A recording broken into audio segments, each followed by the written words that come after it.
Anos mais tarde, em 107 d.C., o imperador Trajano apresentou o espetáculo sangrento maior de todos. 10.000 gladiadores e mais de 11.000 animais foram mortos brutalmente. Nerva foi o imperador que sucedeu Tito.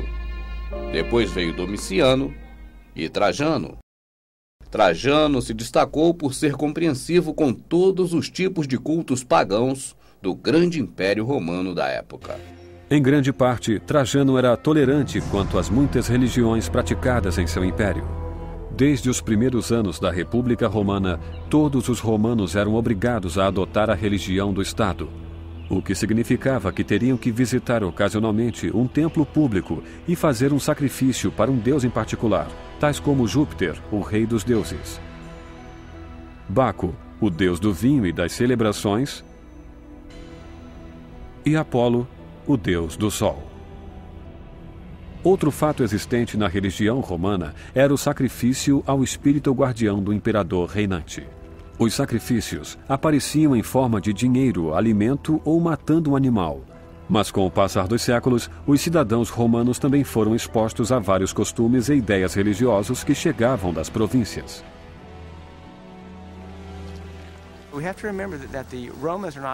Temos que nos lembrar de que os romanos não viviam esta vida pensando em uma outra, viviam pensando somente nesta. O papel dos deuses romanos era principalmente ajudar as pessoas em suas carreiras. Os romanos acreditavam que quem dá, recebe. Agradavam os deuses para que eles estivessem do seu lado, não para comprar a vida eterna, e sim para ter uma vida boa aqui na terra. Os mercadores e os escravos começaram a transportar outras religiões e cultos místicos através do império. E muitas dessas crenças estrangeiras atraíram a população romana em geral. O Império Romano forneceu os canais através dos quais tais religiões podiam mover-se muito mais facilmente do que em outras épocas. Por exemplo, a deusa egípcia Ísis, que estava no centro de outro desses chamados cultos misteriosos, teve seu culto expandido não somente para a Itália, para o centro do Império, mas muito além disso. Chegou até Londres, pois sabemos que existia um templo para Ísis em Londres no período romano. Os soldados romanos, em particular, tornaram-se seguidores ávidos de Mitra, deus persa do bem contra o mal. Seu culto, que simbolizava a morte e a renovação, atraiu os soldados que sempre tinham que encarar sua própria mortalidade nos campos de batalha. O culto originou-se nas províncias asiáticas, mas no século I d.C. foram encontrados templos para Mitra na Itália e até no norte da Bretanha. Cultos como este exemplificam a grande diversidade religiosa do Império e sua aceitação. Genericamente falando, o Império Romano caracterizou-se por sua tolerância religiosa. Tratava-se geralmente de um mundo de viver e deixar viver, em que muitos cultos eram tolerados pelo Império Romano, desde que as pessoas que seguissem esses cultos concordassem em seguir a religião romana, porque era dessa maneira que expressavam sua lealdade ao Estado romano. Trajano morreu e foi sucedido por Adriano, que assim que assumiu o império, assumiu também seu lado gay, apresentando seu novo namorado de 18 anos. E Adriano era mais apaixonado por homens do que por mulheres. O imperador iniciou um romance com um jovem de 18 anos chamado Antino, que conheceu durante suas viagens pela Bitínia, a Turquia atual. No mundo romano, o termo homossexual não existia e o conceito não tinha a mesma ramificação que tem hoje. Ter sexo com outros homens, desde que fosse o parceiro ativo, era perfeitamente aceitável. E os romanos ricos tinham à sua volta não só escravas, mas também belos escravos jovens que usavam para seus prazeres sexuais. Isso era muito comum. O líder do mundo, o imperador romano Adriano, está de mãos dadas com o seu namorado de 18 anos, percorrendo todo o Império Romano, cujos territórios expandiam-se por mais de 32 milhões de quilômetros quadrados, incluindo 4.000 cidades e 44 províncias. Quase todas as cidades visitadas por ele construíram templos em sua homenagem. Não é à toa que Adriano construiu a maior quantidade de templos pagãos na Grécia Antiga. Ele foi o imperador mais religioso de todos. Desde a infância, estudara ocultismo e magia negra. Ia constantemente, dentre uma viagem e outra, ao Egito, adorar a sua deusa predileta, Ísis. O imperador viajou para o Egito com uma grande equipe que incluía seu amante Antino. Em meio às suas reuniões com governadores e cidadãos proeminentes da província, decidiu fazer um passeio de barco pelo rio Nilo. Mas durante a viagem, Antino, o amante de Adriano, escorregou do barco e afogou-se. Quem estava presente na época disse que Adriano chorou como uma mulher quando Antino morreu. Imediatamente declarou seu amante um deus e batizou uma cidade do Nilo com o nome dele. Esse templo que está aqui atrás de mim, ele te lembra algum templo de alguma denominação conhecida? Pode ser que ele te lembre vários templos de várias denominações protestantes. Pode ser que ele te lembre também vários prédios públicos. Este prédio, templo, foi construído por Adriano. É uma das grandes construções romanas que permanecem até os dias de hoje em Roma. Adriano havia construído o templo para todos os deuses que conhecia.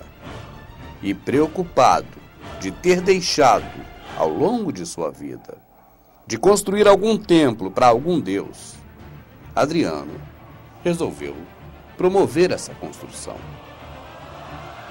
O panteão dos deuses, um templo para todos os deuses.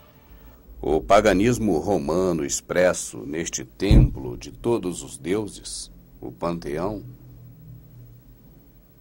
serviu de inspiração para a grande parte dos templos religiosos cristãos e principalmente protestantes que estão aí. Em 118 d.C., comissionou a reconstrução de uma das maravilhas mais duradouras de Roma, o Panteão, dedicado a todos os deuses romanos. Dentro do templo, cascatas de luz solar penetravam por uma abertura chamada óculos. Muitos romanos acreditavam que aquilo simbolizava o olho dos deuses olhando para eles. A obsessão religiosa por seus deuses, o alto grau de religiosidade que pulsava dentro do seu coração, não deixava Adriano dormir. Ele havia visitado 36 das 44 províncias governadas por Roma, todas as 4.000 cidades romanas, durante a sua vida. Nestas cidades, sem exceção, e nestas localidades de províncias, Adriano havia construído templos para todos os seus deuses e para si próprio ser adorado. Mas uma cidadezinha simples, uma cidadezinha pequena, lá no meio do deserto, no Oriente Médio, tirava o sono de Adriano. Ele teria que também naquela cidade construir pelo menos um templo de adoração pagã. Na época, a grande maioria do povo que vivia no Império Romano acreditava em muitos deuses, inclusive nos deuses romanos, que os cidadãos eram obrigados a adorar por lei. Mas isso não era possível com os judeus que acreditavam em um só Deus e cujas leis religiosas proibiam de adorar outros deuses. Com o tempo, a recusa dos judeus de adorar a religião estatal causou tensão entre o imperador reinante e os cidadãos de Jerusalém, a capital da Judéia. A insensibilidade quanto às práticas religiosas judaicas levaram uma série de ataques violentos. Em 70 d.C., os soldados romanos invadiram as ruas de Jerusalém. Matavam qualquer um e assaltaram os templos sagrados judeus. O cronista judeu Joséfos disse narrando a matança: lançavam-se pelas ruas com espadas em riste, massacrando indiscriminadamente todos os que estivessem em seu caminho. Joséfos. Adriano estava consciente da hostilidade entre o governo romano e o povo da Judéia, mas estava determinado a entrar em Jerusalém. Adriano exigiu que um templo romano fosse construído em honra ao deus Júpiter. Para desespero dos judeus, Adriano ordenou que o novo templo fosse erigido no ponto exato onde existia antes o templo sagrado judeu, antes de ser destruído pelos soldados romanos. Adriano insultou os judeus denunciando seus rituais culturais. Os judeus sentiram-se ultrajados pelo decreto sacrílego de Adriano. Em 132 d.C., em uma exposição maciça de desafio, milhares de judeus juntaram-se para fazer uma tribuna contra o Estado romano. Durante quase 4 anos, os judeus afastaram várias legiões romanas. Mas no final, o exército romano tomou a cidade de Jerusalém. Mais de 500 mil de judeus foram massacrados. A revolta de Bar Kokhba foi a maior batalha militar durante o reinado de Adriano. Seu exército restaurou o poder romano na província da Judéia, mas a batalha deixou lembranças amargas dos dois lados. Penso que o mais significativo neste caso é que ele não representou o menor problema militar para os romanos. Aquelas pessoas não eram importantes militarmente. O imperador Adriano faleceu no ano 136 da nossa era. Ele havia acendido o estopim da ira de Roma contra a verdadeira Igreja do Salvador. E esse estopim jamais se apagaria. Todos os imperadores que sucederam Adriano promoveram perseguições terríveis contra a Igreja verdadeira. Mas nenhum deles superou a tamanha crueldade do antecessor de Constantino, chamado Diocleciano. Se Nero usava a Igreja verdadeira do Salvador como tocha para iluminar as ruas de Roma, se Nero convidava para grandes banquetes o povo verdadeiro do Salvador e incendiava todo mundo, se Nero jogava a Igreja do Salvador aos leões, Diocleciano fez muito pior do que isso. Esta já foi a terra mística de Júpiter, Apolo e Marte, Mitra, Ísis e Cibele. Um mundo de astrólogos, mágicos e fazedores de milagres. Era o Império Romano, onde as pessoas acreditavam em muitos deuses e em muitas religiões.